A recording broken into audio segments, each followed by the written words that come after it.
नमस्कार शेतकरी मित्रांनो, नुसताच गव्हर्नमेंटने काढलेल्या जी.आरनुसार 1 जुलैपासून पीक विमा योजनेला ही सुरुवात होणार आहे. तर पीक विमा योजनेमध्ये आपल्या जिल्ह्यामध्ये कोणती विमा कंपनी ही योजनेत आलेली आहे, त्या संदर्भात हा व्हिडिओ आपण बघूया.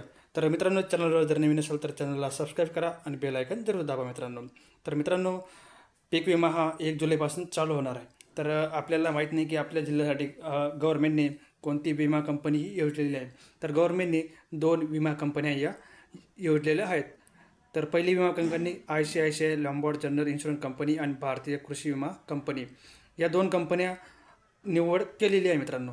तर या 2 कंपन्यांची विभागणी काही जिल्ह्यांमध्ये केलेली आहे. तर बघूया आपल्या जिल्ह्यामध्ये कोणती कंपनी आहे. तर बघा, भारतीय कृषी विमा कंपनी AIC ही बघा अहिल्यानगर, नाशिक, चंद्रपूर, सोलापूर, जळगाव, सातारा, परभणी, वर्धा, नागपूर, जालना, गोंदिया, कोल्हापूर, नांदेड, ठाणे, रत्नागिरी, सिंधुदुर्ग, छत्रपती संभाजीनगर, भंडारा, पालघर, रायगड, बुलढाणा, नंदुरबार, हिंगोली, धुळे, पुणे, यवतमाळ, अमरावती, गडचिरोली, वाशिम, त्यानंतर रायगड आहे, अकोला, धुळे, पुणे. तर भारतीय कृषी विमा कंपनी या 31 जिल्ह्यांसाठी आहे. आणि दुसरी जी company ICICI Lombard general insurance company, ती बघा धाराशिव, लातूर, बीड या 3 जिल्ह्यांसाठी निवड केलेली आहे मित्रांनो.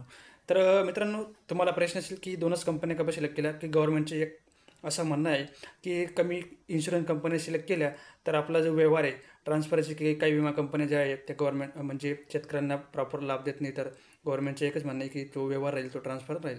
त्यानंतर विमा भरण्याची जी तारीख आहे ती 1 जुलैपासून ते 30 जुलैपर्यंत आहे मित्रांनो. तर जेवढं शक्य होईल तेवढं लवकरात लवकर तुमचा फॉर्म हा भरून घ्यायचा मित्रांनो. जय हिंद, जय महाराष्ट्र.